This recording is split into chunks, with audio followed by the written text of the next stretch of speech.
கர்ணன் படத்துடைய திரைக்கதையை எழுதியவர் ஏஎஸ் நாகராஜன் அவர்கள். கர்ணன் மகாபாரதத்தின் ஒரு கதாபாத்திரத்தை அடிப்படையாக கொண்டது அப்படின்னாலும் அது இவ்வளவு சிறப்பாக கட்டமைக்கப்படும் அப்படின்னு நான் எதிர்பார்க்கவில்லை. கர்ணன் படம் முழுவதுமே அதன் மைய கதாபாத்திரமாகவே இருக்கிறது. மகாபாரதத்தின் கதை பின்னணியில் தொடர்கிறது. ஆனால் கிட்டத்தட்ட எப்போதும் என்ன நடக்கிறது அப்படின்றதை நாம் அறிந்து கொள்கிறோம். அந்த சூதாட்டத்தில் பாண்டவர்கள் தங்கள் அனைத்தையும் இழக்கிறார்கள். பாண்டவர்களின் நாடு கடத்தல் மற்றும் பல கர்ணனின் பார்வையில் மட்டுமே. திருதராஷ்டிரனின் அவையில் அவர் என்ன கேட்கிறார், துரியோதனன் மற்றும் சகுனி என்ன சதி மற்றும் பல. கோபம், பெருமிதம், வெட்கம், கருணை, கம்பீரம், காதல், கண்ணீர் கலந்து நம் கண்முன் கர்ணனை நிறுத்திய சிவாஜி அவர்களுடைய நடிப்பு குறிப்பிடத்தக்க ஒன்று. மகாபாரத கதையை யாரும் எடுக்க துணியாத போது அதன் கதாபாத்திரத்தை தன்னால் மட்டுமே செய்ய முடியும் அப்படின்றதை வெளிக்காட்டும் விதமாக சிவாஜி அவர்கள் நடிச்சிருப்பாரு. தான் ஏற்று நடிக்கும் கதாபாத்திரமாகவே வாழ்பவர் அப்படின்ற பெயரெடுத்த நடிகர் திலகம் சிவாஜி கணேசன் அவர்கள் கர்ணனாக திரையில் வாழ்ந்து சாதனை படைச்சிருப்பாரு. சுபா, எனக்கு ஒரு சிறு சந்தேகம். நீ கூச்சப்படாமல் பதில் சொல்வதாயிருந்தால் நான் கேட்கிறேன். நீங்கள் கேட்கும் போதே ஏதோ கூச்சப்பட வேண்டிய விஷயம் என்று எண்ணி எனக்கு கூச்சமும் கூடவே வந்துவிட்டது. சிறு கேள்விதான். ஆமாம், குழந்தையை சுமப்பது உனக்கு பாரமாகப்படவில்லை? பாரமா? கடவுள் உங்களுக்கெல்லாம் அப்படி ஒரு சுமையை தூக்கும் இன்பத்தை கொடுக்கவில்லையே. அதுதான் எங்களுக்குள்ள ஒரு தனிப்பெரும் பாக்கியம். தாயே, அந்த சுகம் உங்களுக்கே தனி உரிமையாக இருக்கட்டும். நல்ல வேளை கடவுள் எங்களை காப்பாற்றினார். கதையை விடு.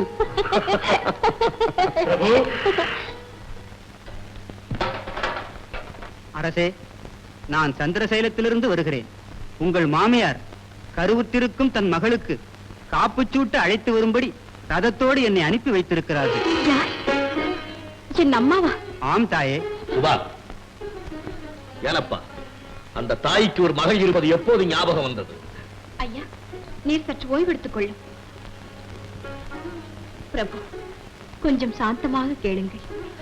ஒரு பெண்ணுக்கு கிடைக்கும் பெரும் பேர் இந்த சடங்கு. தாயிருந்தும் எனக்கு அந்த நலம் கிடைக்கவில்லையே என்று எண்ணி எண்ணி அழுதிருக்கிறேன். தெய்வமே எனக்கு அருள் செய்ய என் அன்னையின் அழைப்பு அனுப்பியிருக்கிறது. தயவு செய்து தடை சொல்லாமல் என்னை வழி அனுப்புங்கள். சுபா, தாயற்ற நான் படும் துன்பம் உன்னையும் தாயத்தவளாக்க துணியுமா? என் உயிரான நீ உலக வழக்கு நின்று ஒதுக்கப்படுவதை நான் தான் விரும்புவேனா? ஏதோ என் இதயம் உன்னை அங்கு அனுப்ப ஒப்பவில்லை. ஒருவேளை உனக்குரிய மரியாதை அங்கு கிட்டாமல் போனால் நினைக்கும் போதே மான உணர்ச்சி கொந்தளிக்கிறது. சுபா, உனக்கு உத்தரவு தருவது எனக்கு நல்லதாகப்படவில்லை. என்னை தவறாக நினைக்காதே. உங்கள் இஷ்டம். கொடுத்து வைக்காதவளுக்கு இந்த முடிவு இயற்கை. சுபா, மகாராணி.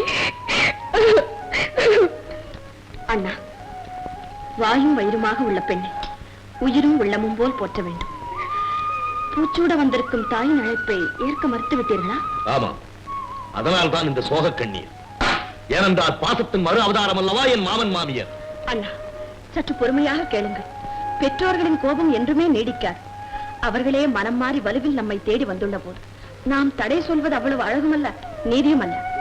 என் வேண்டுகோள் அல்லது என் உத்தரவு, சுபாவை நீங்கள் மனமாற வாழ்த்து முகமலர போய் வா என்று கூறுங்கள். என்ன? நடப்பது நடக்கட்டும். எனக்கென்று என்ன ஒரு புது அவமானமா வந்து விட போகிறது? ஒருவன் நல்லவனாவதும் தீயவனாவதும் அவனது அன்னையின் வளர்ப்பினை பொறுத்ததே அப்படின்னு ஒரு பாடல் சொல்லும். அப்படி பார்க்கையில் அன்னையே காணாமல் இருந்தும் நல்லவனாகவே வாழ்ந்த கர்ணனின் மீது குறையேதும் சொல்ல முடியாது. இருந்தாலும் செஞ்சோற்று கடன் தீர்க்க சேராத இடம் சேர்ந்து செத்து மடிந்தான் இந்த கர்ணன். இதை கர்ணனே உணர்ந்துதான் என்னுடைய கடமையும் நன்றியும் என்னையே அழிக்கவா பயன்பட வேண்டும், தர்மம் வெல்ல வேண்டும், அதற்கு இப்படியெல்லாம் நடைபெறத்தான் செய்யும் என்பது போன்ற வசனங்களை படத்துல பேசியிருப்பாரு. கர்ணன் இப்பொழுது பெரிதாக பேசப்பட்டாலும் அந்த காலத்துல அது ஒரு பெரிய வரவேற்பை பெறவில்லை அப்படின்னு தான் சொல்லணும். மொத்தத்துல இந்த படத்துல சொல்வது போலவே கர்ணன் வாழ்ந்தானா அப்படின்றது யாருக்குமே தெரியாது. ஆனால் வாழ்ந்தால் இப்படித்தான் வாழ வேண்டும் என படத்தை பார்க்கும் ஒவ்வொருவரையும் நினைக்க வைப்பார் இந்த கர்ணன்.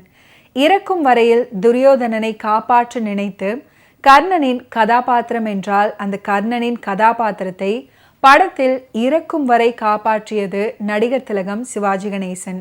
அவரது உடலின் ஒவ்வொரு அசைவுகளும் ஒரு வினாவையோ அல்லது வினாவிற்கு விடையையோ சொல்கிறது. அதிலும் குறிப்பாக தனது தாயிடத்தில் அவர் பேசும் காட்சியில கோபம், சோகம், கம்பீரம், பாசம், தியாகம், தெளிவு அப்படின்னு அத்தனையுமே ஒரு சேர வெளிப்படுத்தியிருப்பாரு. தாய் செய்த துரோகம் கொடுமை. தாய்க்கும் இல்லை அம்மா இந்த நிலை. தாயே, என்னை பாருங்கள் தாயே, என்னை பாருங்கள்.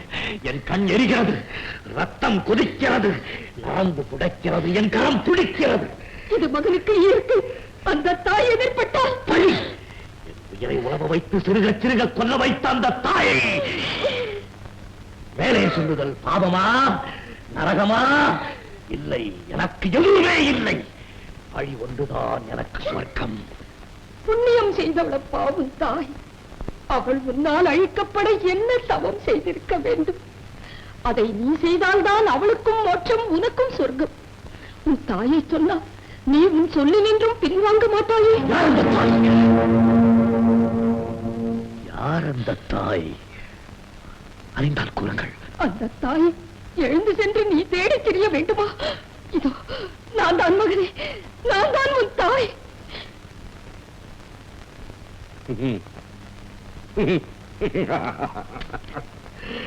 என் தாயின் பால் நான் கொண்டுள்ள ஆத்திரத்தை சாந்தப்படுத்த கையாளும் நூதன வழியா இது?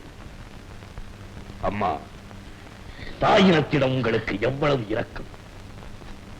இது போன்ற ஒரு பெருநிதியை நான் தாயாக பெற அவ்வளவு பாக்கியம் செய்தவனா? ஐயோ, பாவத்திற்கெல்லாம் உறைவிடமான என்னை பற்றி எவ்வளவு உயர்ந்த எண்ணம் உனக்கு! கண்ணா, என்னை நம்பு. இந்த பாவிதான பாவம் தாய், இது சத்தியம்.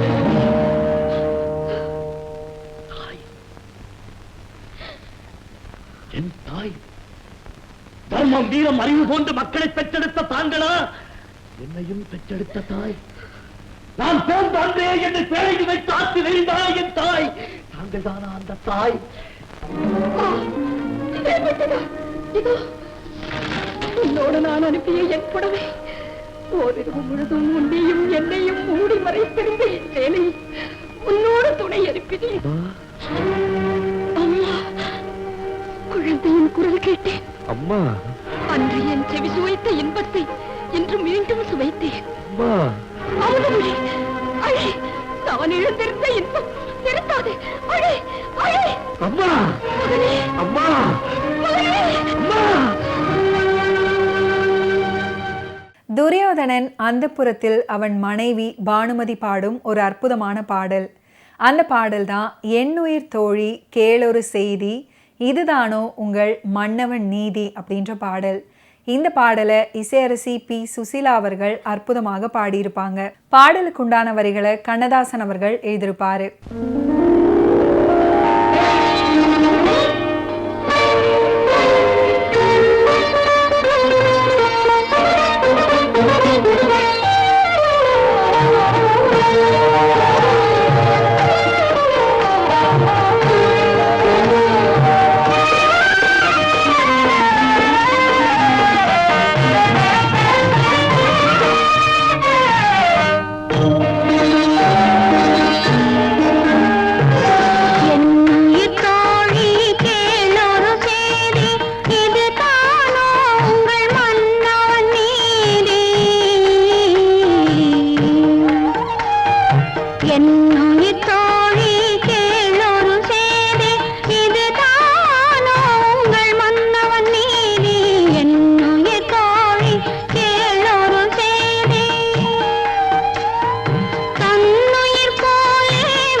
கர்ணனின் கதாபாத்திரத்தை ரசிகர்கள் ஏற்றுக்கொண்டார்கள் அப்படின்னா அந்த கதாபாத்திரத்தை தாங்கிய சிவாஜி அவர்களைத்தான் அந்த பெருமை சேரும். கௌரவர்கள் அனைவரும் கூடியிருந்து தங்கள் படைகளை யார் வழிநடத்த போகிறார்கள் அப்படின்றதை தீர்மானிக்கும் ஒரு உணர்ச்சிகரமான காட்சி இருக்கு. பீஷ்மர் தேர்ந்தெடுக்கப்படும் போது கர்ணன் அவமானப்படுத்தப்பட்டதாக தெரிகிறது. பீஷ்மர் வெவ்வேறு முனைகளில் தாக்குதலை வழிநடத்தும் நபர்களை பெயரிடும் போது அவரது அவமானம் அதிகரித்து வேதனையில் ஆழமாக மூழ்குகிறது. மேலும் கர்ணன் நடுவில் ஒரு சிறிய வேடத்திற்கு தள்ளப்படுறாரு. அவர் எதுவும் சொல்லவில்லை, ஆனால் அவரது முகத்தில் வலி தெளிவாக தெரிகிறது. யுத்த சாஸ்திர முறைப்படி இப்போது முதலில் தளபதியை தேர்ந்தெடுக்க வேண்டும். தனிநிகர் கொண்ட வீர பிரம்மச்சரிய பீஷ்மர் ஒருவரே ஆவர். ஆனை தளபதிக்கு ஒருவர், பிறப்பால் உயர்ந்தவர், அவரே நம் தலைவர். பிறப்பறியாது எங்கோ இடைகள் முளைத்த புன்னுடுவிகள் எவருமே எதிர்கொள்வார். இது என் எண்ணம். நண்பா, எனக்கு ஏற்பட்டிருக்கும் ஒரே ஈனத்தை சாபத்தை சொல்லி சபையை சமயத்தில் தந்தையப்படுத்துகிறார் ஒரு சந்தர்ப்பக்காரன். தாயின் பழியை மகன் சுமக்கிறேன். என் பாவம் இது. என் செய்வேன். அம்மா கர்ணா, மாவீரன் நீ, எதற்கும் கலங்காதி. என் நலவே உன் குறிக்கோள். எதையும் பொறு, உயரும் உன் பெருமை. துரியோதனா, பிதாமகர் பீஷ்மரே தளபதியாவார். நம் குலத்தந்தையை கௌரவிப்பது நமக்கு பெருமை. அப்படியாகட்டும். தாத்தா பீஷ்மரே தளபதி. போராடும் திறம் பெற்ற பெரும் வீரனே அதிரதனாக கொள்ளப்படுவார். அதன்படி பீஷ்மராகிய நான், துரோணாச்சாரியார், அவர் மகன் மாவீரன் அஸ்வத்தாமன் ஆகிய நாங்கள் மூவருமே அதிரதர்களாகின்றோம். அடுத்து சல்லியன், வகதத்தன், பூரிஸ்ரவஸ் ஆகிய 3 பெரும் வீரர்களையும் ஒரு தேர் உதவி கொண்டு மட்டும் போர் புரியும் மகாரதர்களாக நியமிக்கிறேன். 100 பேர் துணை கொண்டு போர் புரியும் சமரதர்களாக கிருதவர்மன், கிருதலோச்சனன், கனகன் ஆகிய 3 நியமி. படைப்பகுதியில் பெரும் கூட்டத்தோடு கூட்டமாக நின்று போர் புரியும் அர்த்தரதனாக கர்ணனை நியமிக்கிறேன்.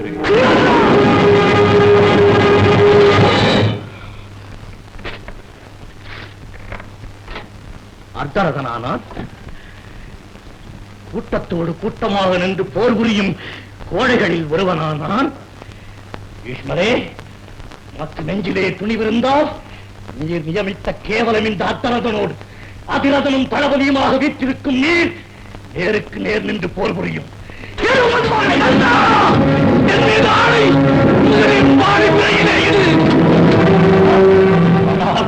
சொல்லுவதை கேள். வாரி முறையிலே கொடு. பீஷ்மரே, சுயநலம் காரணமாக பழிதீர்த்துக் கொள்ள எண்ணும் நீர் தலைமைக்கு அருகதையுடையவர் தானா? சத்தியம் உணர்ந்து சொல்லும். சத்தியம் எது என்பதை உணர எனக்குத்தான் தெரியும். அது பற்றி பேச உனக்கு அருகதை இல்லை. நறுக்கி நாட்டாண்மை கொடுத்தால் பொது நல வழியும், தன் வயிறு நிறையும். அதுபோல் தலைவர் நீ. நறுக்கித்தான் காரியமாற்றும் திறமை உண்டு. கர்ணா, இன்று நான் உன் தலைவன். மரியாதையாக இட்டபடி செய்து பணிந்து கிட. அன்பு வலையல்ல, உன் இரும்பு வலைக்குள் நான் சிக்கிக் கொண்டேன். என் செய்வேன். இந்த சபைக்கு வந்து கூறுகிறேன், பீஷ்மர் தலைமையேற்று நடத்தும் இப்போரில் நான் அர்த்தரதனாகவோ அதிரதனாகவோ கூட நிற்கப் போவதில்லை. அவர் இல்லாத களத்தில் தான் என் வீரம் எதிரிகளை கொல்லும், புல்லர்களை வெல்லும், என் நண்பனின் வெற்றி புகழையும் ஏந்திச் செல்லும். இந்த வாழின் மீது உறுதியிட்டு கூறுகிறேன், பீஷ்மர் உயிரோடு இருக்கும் வரை நான் போர்க்களம் புகிறேன். இது சத்தியம். ஓகே வியூவர்ஸ், இன்னைக்கு நிகழ்ச்சியில நடிகர் திலகம் சிவாஜி கணேசன் அவர்களுடைய ஃபிலிம் கெரியர்ல நடந்த பல இன்ட்ரெஸ்டிங்கான விஷயங்களை நீங்க பார்த்து தெரிஞ்சிருப்பீங்க. மீண்டும் அடுத்தடுத்த எபிசோட்ஸ்ல சந்திப்போம். நன்றி, வணக்கம்.